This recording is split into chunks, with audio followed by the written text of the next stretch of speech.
अरे हे मी बारामतीच्या मीडियाशी फक्त मला बोलायचं होतं. तुम्ही काय सगळ्या महाराष्ट्राला कशाला? मी बारामती आणि नगरपालिका आणि नगरपंचायती एवढंच मला सांगायचं होतं. बाकीचं तर कालच मी सगळं सांगितलं.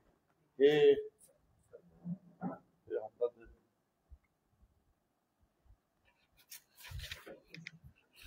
सर्व पत्रकार मित्रांचं मी स्वागत करतो.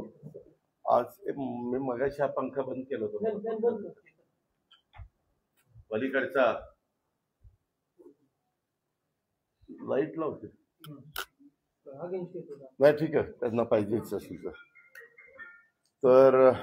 आपल्याला सगळ्यांना माहिती आहे महाराष्ट्रामध्ये माझा अजून एक कागद राहिला कुणाकडे तरी, बघू त्याच्यात आहे का?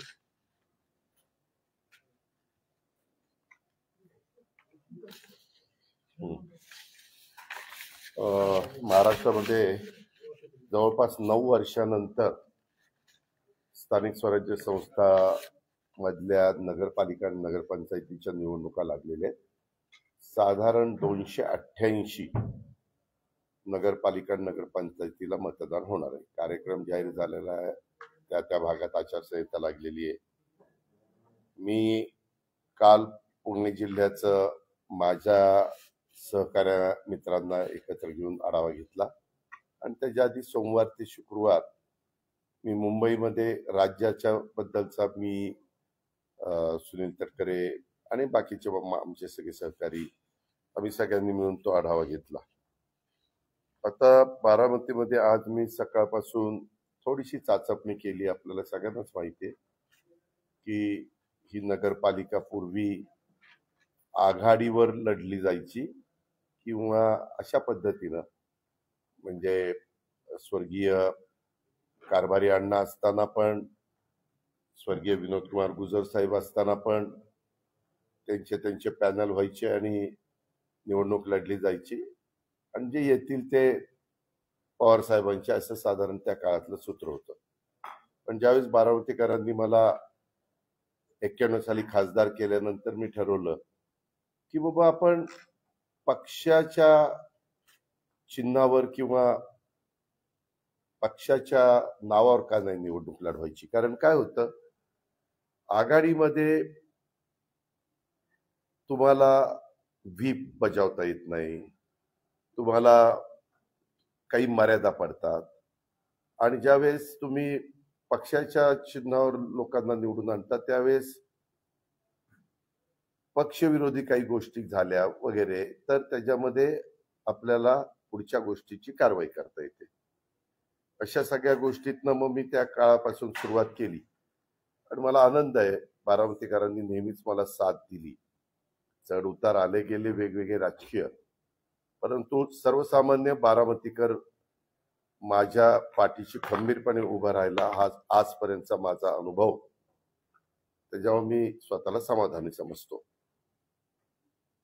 आताही मी निवडणुकीच्या निमित्तानं बारामतीकरांना सांगणार आहे की बाबा मी उद्याच्या 5 वर्षाच्या करता अतिशय चांगल्या पद्धतीनं ह्या शहराचा आणि माळेगाव नगरपंचायतीचा पण कायापालट करून दाखवील.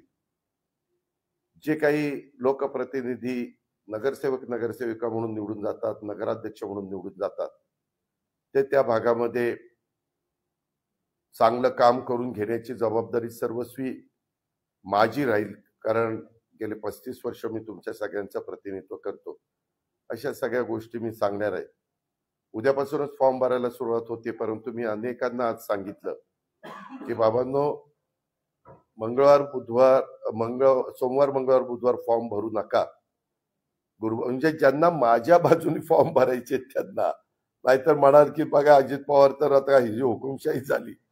ज्यांना माझ्या बरोबर नगरपंचायत किंवा नगरपालिकेमध्ये राहण्याची इच्छा नाही, ते स्वतंत्र विचारायचे. त्यांना प्रत्येकाला आपापला फॉर्म भरण्याचा अधिकार आहे. मग ते नगराध्यक्षाचं पद असेल किंवा नगरसेवकाचं पद असेल. म्हणून मी आज माझ्या बहुतेकांना सांगितलं आणि गुरुवारी मी, सोमवार मंगळवार माझे दिवस आता मुंबईत जातील, कारण गुरुवार मंगळवारी कॅबिनेट असते, तिथली सगळी कामं उरकून बुधवारी मी पुण्याचं सगळं ग्रामीण भाग आणि पुणे शहर आणि ते तिथल्या ज्या काही गोष्टी मला करायच्या त्या चर्चा करायची, पुढचं आपली काय भूमिका लाईन ऑफ ऍक्शन असली पाहिजे वगैरे वगैरे त्या सगळ्या गोष्टी. कारण मी काहींना आज मीटिंग घ्यायला लावल्यात, उद्या मीटिंग घ्यायला लावल्यात, तर तो सगळा रिपोर्ट मला येईल आणि तो बुधवारी मी ते सगळं संपवीन. आणि गुरुवारी मात्र मी बारामतीला सकाळी 7 वाजता राष्ट्रवादीमध्ये भवनमध्ये बसून जे माझ्यातर्फे माझ्या नेतृत्वाखाली फॉर्म भरू इच्छित आहेत त्यांच्या मुलाखती घेणार आहेत. नगराध्यक्षाचे जेवढे उमेदवार असतील त्यांच्या, फक्त नगराध्यक्षाचे जेवढे उमेदवार आहेत त्यांच्याच मुलाखती होतील आणि नंतर नगरसेवकांच्या मुलाखती होतील. त्या दुपारपर्यंत मी संपवल्यानंतर तिथं कार्यकर्ते जमणारच. नंतर माझे एक मी मेळावा घेईन आणि त्या मेळाव्यामध्ये साधारण काय माझं मत आहे ते मी माझ्या कार्यकर्त्यांना आणि माझ्याकडे इच्छुक असणाऱ्या सगळ्या उमेदवारांना सांगेन. आणि दुपारी 1 वाजता नगरपंचायत माळेगावच्या नगराध्यक्षांचे इच्छुक उमेदवारांची मुलाखती घेईन आणि नंतर बाकीचे प्रभाग जिथले आहेत त्यांच्या मुलाखती घेईन. 17 प्रभाग मला वाटतं तिथं आहेत. तर ते झाल्यावर त्यांचाही मेळावा घेईल. असं साधारण माझा गुरुवारचा दिवस मी ठरवलेला आहे. आणि 10 तारखेपासून फॉर्म भरायचे असले तरी रविवारचा दिवस फक्त फॉर्म भरता येणार नाही असं त्यांनी सांगितलेलं आहे निवडणूक अधिकाऱ्यांनी. म्हणजे सोमवार, मंगळवार, बुधवार हा माझ्या सहकाऱ्यांना ज्यांना माझ्या बाजूने फॉर्म भरायचा त्यांना फॉर्म भरता येणार नाही.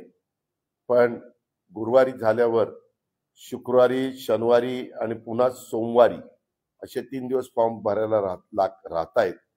आणि सोमवार, मंगळवार, बुधवार फॉर्मच्या बद्दलची जी माहिती लागते, बरीच वेगवेगळ्या प्रकारचे दाखले वगैरे लागतात, ते त्यांनी कलेक्ट करावेत. अशा पद्धतीनं मी साधारण निर्णय घेतलेला आहे. आणि त्या पद्धतीनं बारामतीमध्ये साधारण माझ्या माहितीप्रमाणे 41 सदस्य संख्या आहे आणि नगराध्यक्षपद हे सर्वसाधारण आहे आणि खाली 17 सदस्य संख्या आहे. नगराध्यक्षपद अनुसूचित जाती याकरता आहे. हे एक आपल्याला सगळ्यांना सांगायचं होतं. आणि एक झालंय, हे सगळं झाल्यावर पार अर्ज मागे घेण्याची अंतिम तारीख 25 आहे आणि 26ला चिन्ह वाटप होणार आहे. म्हणजे इतरांना पुढे 6 दिवस राहत आहेत. त्याच्यामुळे मी राज्यात पण किंवा इतर पण राजकीय पक्षाचे सगळेच जण फॉर्म भरायला सुरुवात झाली की सभा सुरू करतील. मी पण माझा प्रोग्राम चॉकआउट करतो की आम्ही पण वेगवेगळ्या भागात कुणी जायचं ते ठरवणार आहे. ते उद्याच मंगळवारी ठरवून ती जबाबदारी ज्या त्यांच्यावर देणार आहे. आणि आपल्या इथं साधारण 26ला अंतिम चित्र झाल्यावर 2 तारखेला मतदान आहे. अशा प्रकारची ती एकंदरीत परिस्थिती. पण मध्ये गॅप मात्र मोठा आहे. अर्थात नगरपालिका, नगरपंचायतीमध्ये जरी 20 प्रभाग किंवा 17 प्रभाग असे काही असले तरी मतदारांची संख्या फार काही नसती, तुलनात्मक लोकसभा विधानसभेला असती तशी. आता आपल्याच बारामतीतलं जर बघायचं म्हटलं तर 1 नंबरला मतदारांची संख्या 6,500 आहे, पण 2 नंबरला 3500 आहे, 3300 आहे, 3900 असं आहे. म्हणजे सगळ्यांना ते चिन्ह पोचेपर्यंत कुठली अडचण येईल असं मला वाटत नाही बारामतीमध्ये. आणि नगरपंचायत झाल्यानंतर माळेगावमध्ये पण मोठ्या प्रमाणावर कामं करण्याचा प्रयत्न आम्ही महायुतीच्या सरकारच्या माध्यमातून केलेला आहे. हे पत्रकार म्हणून आपण पण जाणता. आणि अजूनही आमची बरीचशी कामं पाईपलाईनमध्ये, अजूनही वेगवेगळ्या प्रकारच्या समस्या. म्हणजे सोलरवर बारामती शहरामध्ये स्ट्रीट लाईटला लागणारी जेवढी वीज लागते ते पण मी आता प्रोजेक्ट हातामध्ये घेतलेला आहे. अशा पद्धतीनं बऱ्याच गोष्टी आम्ही त्या बाबतीमध्ये करतोय. तसंच मला दुसरं एक तुम्हाला सांगायचं होतं. हे झालं येणाऱ्या निवडणुकीच्या बाबतीत बाकीची पण जबाबदारी जेजुरीची, सासवडची, फुरसुंगी, उरळी देवाची किंवा इकडं दौंड, इंदापूर, शिरूर, खेड, म्हणजे राजगुरुनगर, चाकण, आळंदी, तळेगाव, दाभाडे, वडगाव, मावळ, लोणावळा, तिकडं भोर, तिकडं जुन्नर, आता नवीन मनसर झालंय, अशा वेगवेगळ्या निवडणुका होणार आहेत. त्याच्याबद्दल पण आम्ही सगळेजण लक्ष ठेवून आणि राज्यात पण चाललेलं आहे तिथं पण आम्ही पण लक्ष ठेवून, आमचे मित्रपक्ष पण लक्ष ठेवून आहेत आणि समोरचे विरोधक पण लक्ष ठेवून. हे मला आपल्या सगळ्यांच्या निदर्शनास आणून द्यायचं होतं. दुसरं, मधल्या काळामध्ये काही घटना घडल्या त्याच्याबद्दल स्पष्टपणे मी माझी भूमिका मांडली आणि त्याच्याबद्दल इन्क्वायरी पण सुरू झाली, FIR पण दाखल झाली ज्यांच्या सह्या आहेत त्यांच्यावर, आणि चौकशी पण सुरू केलेली आहे. 1 महिन्याची मुदत मुख्यमंत्री महोदयांनी दिलेली आहे आणि त्यावेळेस सगळं वस्तुस्थिती काय ती जनतेच्या समोर येईल. कारण 1 रुपयाचा व्यवहार न करता नुसते आकडे लिहून कसा कागद होऊ शकतो ते आजपर्यंत मला काही कळलेलं नाहीये. आणि त्याच्यामुळे मी पण आश्चर्यचकित झालो की असं कसं, ज्या रजिस्टर ऑफिसच्या व्यक्तीने हे नोंदणी केली त्यांनी कशामुळे ही नोंदणी केली, काय त्याला असं घडलं की त्यांनी चुकीचं काम केलं, अशा सगळ्या गोष्टीचा वस्तुस्थिती आपल्याला महिन्यांनी कळेल. कारण सगळे चांगले अधिकारी मुख्यमंत्री महोदयांनी त्या कमिटीवर नेमलेले आहेत. ते सुरू झाल्यावर पत्रकार मित्रांनो काय होतं, निवडणुका जवळ झाल्या की आमच्यावर आरोप सुरू होतात, कुठनं तरी काहीतरी. मागेही तुम्हाला आठवत असेल की असाच 2009ला का 8ला 70,000 कोटीचा आरोप झाला. त्याला 15-16 वर्ष झाली, परंतु त्याच्यातनं काहीही कुणी पुरावे देऊ शकले नाही, काही होऊ शकले नाही. पण बदनामी तर आमची होती. कुणी पण उठायचं, ते असं झालं तसं झालं. अलीकड मीडियामध्ये बोलताना वेगवेगळे प्रवक्ते बोलतात, ते पण त्याच्यामध्ये एक करतात. शेवटी चुकीचं कुणाकडनं घडलं आणि त्याच्यामध्ये काही त्याच्यावर आरोप झाले तर एक वेळ आम्ही समजू शकतो. परंतु सकाळपासून रात्री उशिरापर्यंत लोकांची कामं करायची, पारदर्शकता कशी राहील ते बघायचं, नियमाला धरून करायचं, संविधानाने सांगितलेल्या सगळ्या गोष्टीचा आदर करायचा, घटनेचा कायद्याचा पूर्णपणे कुठेही तिथं चूक होणार नाही हे बघायचं. आणि ते झालं की लगेच बारामतीतल्या कुठल्या जमिनीचं काढायला लागले. माझं तुम्हालाही सगळ्या पत्रकार मित्रांना आव्हान आहे, मी माझ्या राजकीय कारकिर्दीला सुरुवात केल्यापासून मी कधी माझ्या हातनं कुठली चुकीची गोष्ट होऊन देत नाही. आणि मी मागेही 2-3दा एकदा मुंबईला सांगितलं, पुण्यामध्ये सांगितलं, आता तुमच्या इकडे सांगतो की माझ्या नावाचा वापर करून माझ्या जवळचे नातेवाईक असतील, लांबचे नातेवाईक असतील, माझे जवळचे कार्यकर्ते असतील, माझ्या जवळचे सहकारी असतील, माझ्या जवळचे अधिकारी असतील, त्यांनी जरी कुणी काही सांगितलं, त्यांनी तर सांगूच नाही, पण यदा कदाचित काही सांगितलं तर ते नियमात नसेल तर अजिबात संबंधित अधिकाऱ्यांनी त्या कामात करता कामा नये. अजिबात कुठलाही दबावला ते बळी पडता कामा नये. हे मी स्पष्टपणे सगळ्या माझ्या क्लास 1, क्लास 2, क्लास 3 या सगळ्या अधिकाऱ्यांना पण आवाहन करतो आणि IAS IPS ऑफिसर जे कोणी वरिष्ठ अधिकारी आहेत त्यांना पण सगळ्यांना आवाहन करतो. आता पत्रकार मित्रांनो, तुम्हाला माहिती आहे, बारामती तालुका खरेदी विक्री संघ मेडत इथं गट क्रमांक 414/1 जमिनीच्या बाबत काहीतरी आरोप झाले. मी त्याही वेळेस सांगितलं की जे आरोप झाले त्यांनी कागदपत्र तपासावी, त्याच्यात जर चुकीचं झालेलं असेल तर संबंधितांच्याकडं तक्रार करावी, संबंधितांनी त्याची चौकशी करावी, कायद्याच्या नियमाच्या अधीन राहून, आणि चौकशी करून सत्य लोकांच्या समोर आणावं. आता ही 25/3/1994 रोजी जिल्हाधिकारी पुणे यांनी तहसीलदार कार्यालयामार्फत जमीन मिळणे कामी खरेदी विक्री संघाने प्रस्ताव दिला होता. कधी? 94 साली. नंतर चौथ्या महिन्यात म्हणजे पुढच्याच मार्चला प्रस्ताव दिला, एप्रिलला ग्रामपंचायत मिळत होती, त्यांनी शासकीय जागा मिळवा, ठराव मिळावा असं मागणी आम्ही म्हणजे संघाने केली. 15/4ला विषय नंबर 7 मध्ये ती 5 एकर जागा देण्याबाबतचा ठराव झाला, कारण ग्रामपंचायतीच्या हद्दीत जागा पाहिजे असेल तर त्यांचा ठराव लागतो. 11/5/94ला 2 महिन्यांनी त्याची सर्व कागदपत्रांची पूर्तता करून प्रस्ताव जिल्हाधिकाऱ्याकडे सादर झाला. तहसीलदारांनी काही प्रस्तावातील त्रुटी पूर्ण करण्याबाबत पत्र संघाला दिलं. संघाने ते सगळं काही नीटनेटकं केलं, त्या त्रुटी पूर्ण केल्या आणि साधारण त्यांनी पर्यायी जागा उपलब्ध करून देण्याबाबत तहसीलदार यांचे पत्र संघाला मिळाले. शासन आणि कागदपत्राची पूर्तता मेढ्यात येथील जमिनीच्या बदल्यात 5 एकर जमीन उपलब्ध करून देण्याबाबत कालावधी गेला आणि 22ला पुन्हा 2001ला ही मेढत गावातील गायरान जमीन संस्थेच्या व्यवसायासाठी देण्याकरता शिफारस पत्र आलं आणि तशा पद्धतीनं ही जमीन माझ्या माहितीप्रमाणे त्याची किंमत त्यावेळेस ठरवली 2003ला बरं का, 1.5 लाख रुपये. तुम्हालाही माहिती आहे की त्यावेळेस जमिनीचे दर काही एवढे नव्हते तिकडच्या, आणि तिथं तर मला वाटतं कमरे एवढा खड्डा होता.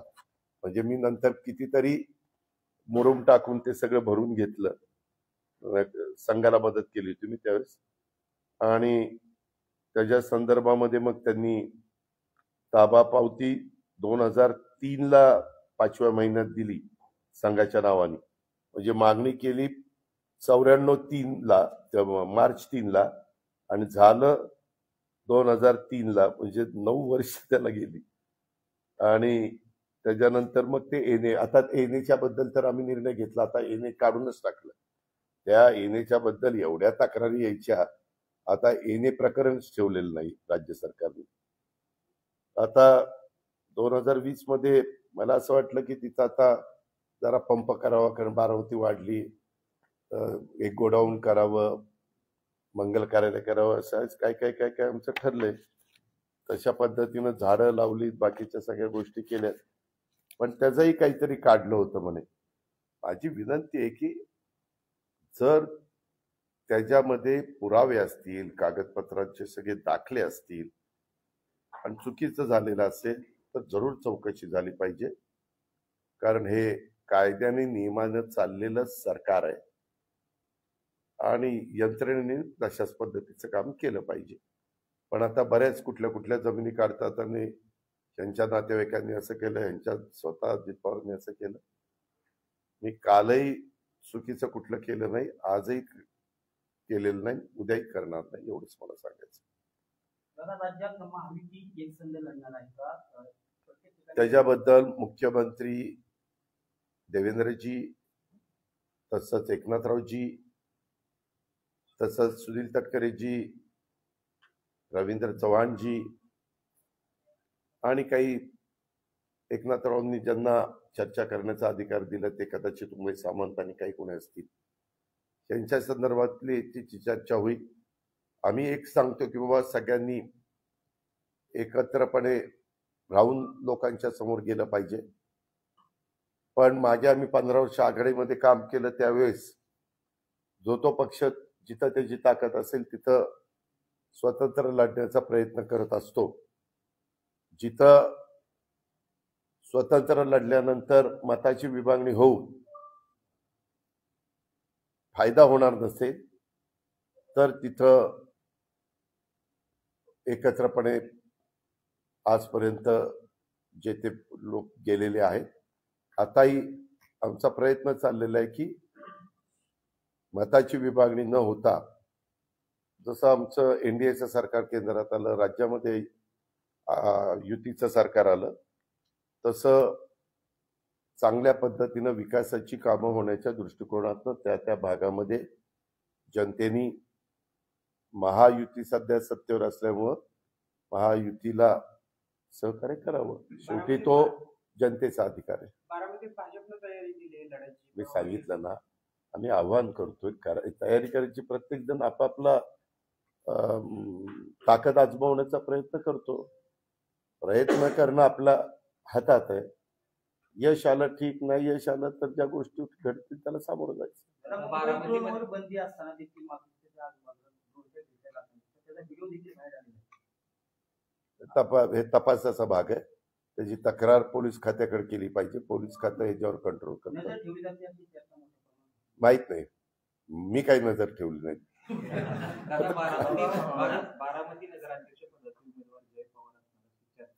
मी पण ती चर्चा ऐकली. मला आज पण बरेच जण म्हणाले, परंतु तसं काही होणार नाही. खरं तर 10 दिवस राहिलेले अजून कुठलाही निर्णय नाही. भाजपच्या सूत्रांकडून असं होतं की कशाला 10 दिवस राहिले? तिथल्या स्थानिक परिस्थितीनुसार ज्या त्या परिस्थितीनुसार आघाडी करा असं भाजपने बैठकीत सांगितलेलं आहे. तर अजून कुठलाही मी आपल्याला पहिल्यांदाच सांगितलं की हो, हे राज्याच्या स्तरावर हे जिल्ह्यात सोडून जिल्ह्याला, तालुक्याला तिथली राजकीय परिस्थिती प्रत्येक ठिकाणची वेगळी असते. तिथं अधिकार दिले जातात. आता महायुती आहे. एखाद्या ठिकाणी आमच्या 3 पैकी एखादा पक्ष स्ट्रॉंग असेल तर त्यांनी आपल्या मित्र पक्षांना त्यांच्या साधारण एक समाधान होईल, एक व्यवस्थितपणे सन्मान होईल. समाधान म्हणण्यापेक्षा सन्मान होईल अशा पद्धतीने जागा वाटप झाल्या तर मग प्रश्न येत नाही. अर्थात तो ज्याचा त्याचा अधिकार. आणि नेहमीच मतदान 2 तारखेला आहे, 2 डिसेंबरला, आणि आज तारीख 9 आहे. अजून बराच दिवस आहे. नगरपालिका किती असती, नगरपंचायत किती असते तुम्हाला माहिती. महानगरपालिकेला मोठ्या असतात, जिल्हा परिषद मोठ्या. नाही, बदनाम नाही, तसं नाही. अश्लील प्रकरण निघतात. आता ह्याही प्रकरणात तुम्ही जर तसं बघितलं तर ह्या प्रकरणाचा कागदच होऊ शकत नाही. हे आकडे तुम्ही 300 कोटी 1800 कोटी वगैरे जे काही आपण बघितलं, 1 रुपया कुणाला दिला नाही आणि काही नाही, त्याच्यात काय अर्थच नाही ना. पण आता मी जास्त त्याच्याबद्दल बोलण्यापेक्षा चौकशी होऊ द्या. चौकशी झाल्यावर सत्य बाहेर. मी मांडली, त्याचा बापाने मांडली ना.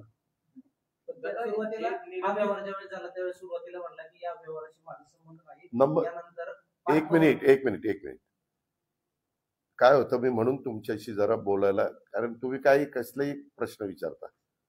त्यावेळेस मी असं म्हणलो होतो की मी सकाळपासून त्या आढावा बैठका घेतोय. त्या आढावा बैठका घेऊन मी आत्ता बाहेर आलोय. तिथं मीडियाशी मी बोलायचो.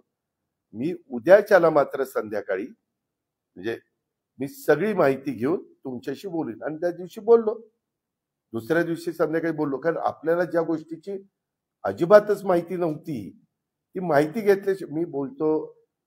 अजित पवार म्हणून पण बोलतो, परंतु तुम्ही लावताना राज्याचे उपमुख्यमंत्री अजित पवार असं म्हणले. मी जरी म्हणलो आता मी एक नागरिक म्हणून बोलतो, तरी तुम्ही सांगताना काय म्हणणार, हा उपमुख्यमंत्री स्टेटमेंट केलं म्हणणार ना. त्याच्यावर मी सांगितलं होतं आणि मी केलं ना. दुसऱ्या दिवशी स्टेटमेंट केलं, लगेचच ते काय ते कॅन्सलेशन केलं, त्या कंपनीची माहिती घेतली, सगळं काही केलं. त्यांना पाठीशी घालण्याचं काम नाही, परंतु जी त्यांनी आता जी प्रकरणाची चौकशी होती, शिरकोचा देखील 5,000 कोटींचा घोटाळा. मला त्याबद्दल काय बोलायचं नाही. मी फक्त ह्याच्या संदर्भामध्ये माझं डायरेक्ट ब्लड रिलेशनच तिथं होतं. म्हणून मी सांगितलं की ही चौकशी व्यवस्थितपणे झाली पाहिजे. मुख्यमंत्र्यांनी पण ते ताबडतोब सूचना दिल्या, त्याच्यामध्ये GR पण काढला आणि चौकशी झाली. त्या दिवशी मला वाटतं नोंदणी कार्यालयावर धाड पण पडली, म्हणजे पोलिसांनी रेड पण टाकली कागदपत्र वगैरे जमा करण्याच्या करता. असं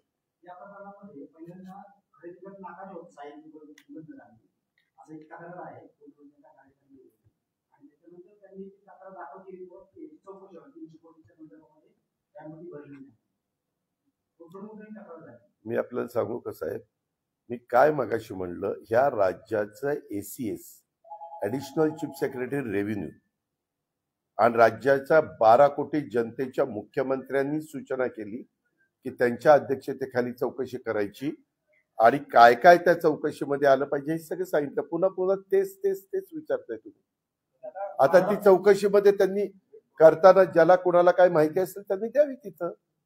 दादा पुण्यातील 22 बसपांची देखील चौकशी होणार आहे. अरे जे काय त्याच्यामध्ये त्यांनी काय सांगितलंय, माझ्याकडे आता तो कागद नाही, मी काल प्रेसला वाचून दाखवला, की अशा प्रकारच्या पुन्हा चुका घडणार नाही म्हणून काय काळजी घेतली पाहिजे, काय खबरदारी घेतली पाहिजे शासन म्हणून, म्हणजे आमचा नोंदणी विभाग असेल किंवा संबंधित अधिकारी असतील, त्याची चौकशी झाल्यानंतर त्याचाही रिपोर्ट ते देतील ना.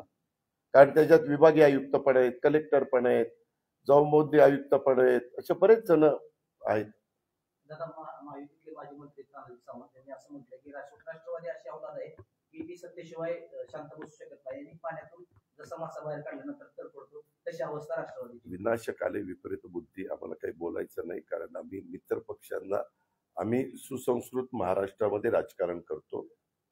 यशवंतराव चव्हाण साहेबांनी तो सुसंस्कृतपणा शिकवलेला आहे. दुसऱ्यांनी वेडेपणा केला, असे काही बेजबाबदार आरोप केले म्हणून आपण त्याला उत्तर देऊन लगेच तुम्ही आहेच ना तानाजीराव सावंत, आपण असं म्हणलं, अजित पवार असं म्हणलं, आता तुमचं काय म्हणणं? तुम्हालाही मीडिया चालवायचा असतो, 24 तास काहीतरी दाखवायला पाहिजे ना, त्याच्यामुळे मला काही त्याच्याबद्दल बोलायचं नाही.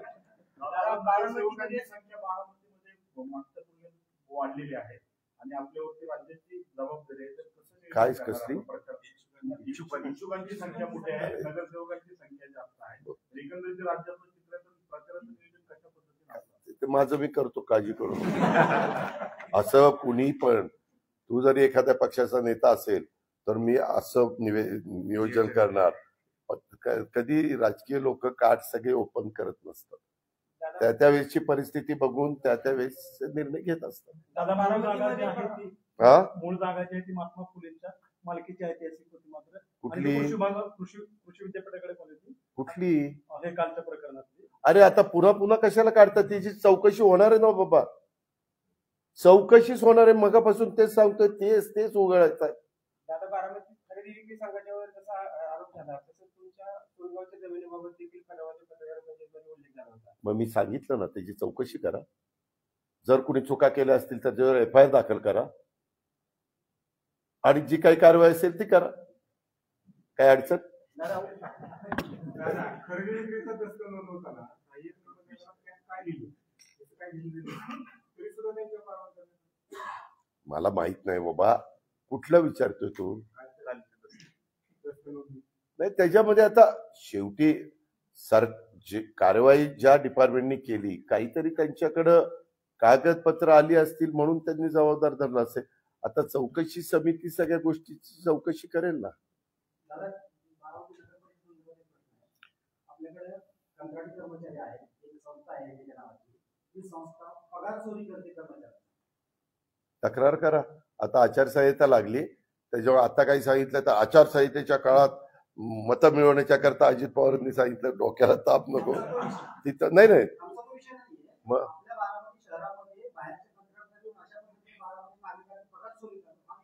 हो, विषय आहे. आता मला त्याची चौकशी करता येणार नाही. ती चौकशी करायची म्हटलं तर चीफ ऑफिसरला विचारावं लागेल. आता आचारसंहिता सुरू झालेली आहे.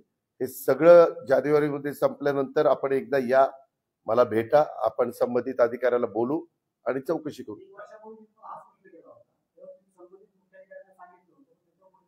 त्याची बदली झाली, आता नवीन आलाय, आता परत या.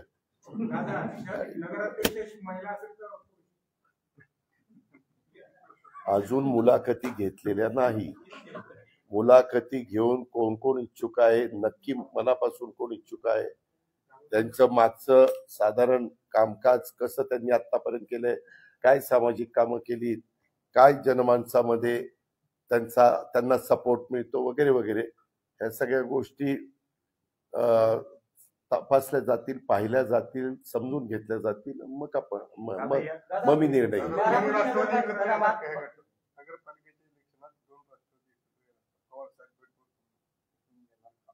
अरे पहिल्या मुलाखती तर घेऊ दे, मुलाखती घेऊन मग ठरवणार ना.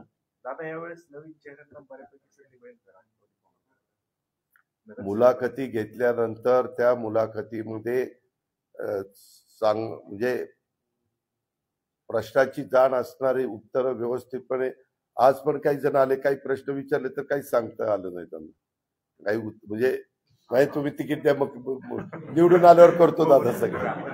तसंच झालंय दादा. काय झालंय, काय प्रभागामध्ये नगरसेवक 5-5 वर्ष तोंड दाखवलेले नाही, ते राष्ट्रवादीचे देखील आहे. त्यावेळेस कसं नागरिक म्हणतात तेव्हा का कुणीच मन कवडा नसतो. उद्याच्याला अनेक खासदार, आमदार, लोकप्रतिनिधी निवडून जातात. ते पुढे 5 वर्ष चांगलंच काम करतील असं कुणी खात्रीनं सांगू शकतं का? नाही. त्या निवडून गेलेल्या व्यक्तीने पण तसं काम केलं पाहिजे आणि लोकांनी पण विचारपूर्वक असणाऱ्या उमेदवारांच्या मधनं बाबा दिला आपल्याला बाबासाहेब आंबेडकरांनी अधिकार, तो व्यवस्थितपणे समाजाचं भलं करणारा आहे का, सगळ्यांना बरोबर घेऊन जाणारा आहे का, जातीय सलोखा ठेवणारा आहे का, ह्या सगळ्या गोष्टी बघायच्या असतात. आपण बारामती शहराची लोकसंख्या पाहिली तर बारामती शहरामध्ये जवळपास 50% अधिक ओबीसी आहेत. मग असं असताना यावेळी सर्वोच्च न्यायालयामध्ये ओबीसीला नगराची संधी आपल्या पक्षाच्या माध्यमातून दिली जाणार का? कारण गेल्या काही मी मुलाखती घेतल्याशिवाय मी काही त्याबद्दल सांगणार नाही. पत्रकार मित्रांनो, तुम्हाला माहितीये 2016ला निवडणुका ज्यावेळेस झाल्या त्यावेळेस ती ओबीसीला जागा होती, तरी देखील आम्ही त्या काळात महिला एक आम्हाला ऍक्टिव्ह वाटली, आम्ही दिली. बारामतीकरांनी निवडून दिलं, त्यांनी 5 वर्ष काम केलं. त्याच्यावर आता मला अजून उमेदवारच नक्की कोण कोण आहेत त्याची आज काही भेटले, पण माझी जी कामाची पद्धत आहे, आज गेले 35 वर्ष मी किती निवडणुका केल्या, किती आमदारकीची तिकीट दिले, खासदारकीची तिकीट दिली, मंत्री केले, राज्यमंत्री केले, अनेक जणांना केले ना, केले का नाही केले. मग त्याच्यामध्ये थोडंफार आम्हाला जरा त्याच्यातलं काही गोष्टी माहिती आहेत, त्या मी गुरुवारी हे करून एवढ्या आपल्या महत्वाच्या बारामतीचं प्रतिनिधित्व करत असताना ती व्यक्ती प्रथम नागरिक आहे, म्हणजे उद्याच्याला आपण जी काही निवडून देणार आहे किंवा नगरपंचायत माळेगावला पण तीच गोष्ट आहे, तर त्या पद्धतीने मी करीन. नगराध्यक्षपदासाठी मोठ्या प्रमाणात इच्छुक आहेत, पण कोणते निकष नगराध्यक्षपदासाठी माझ्या मनाला जे योग्य वाटतील ते निकष.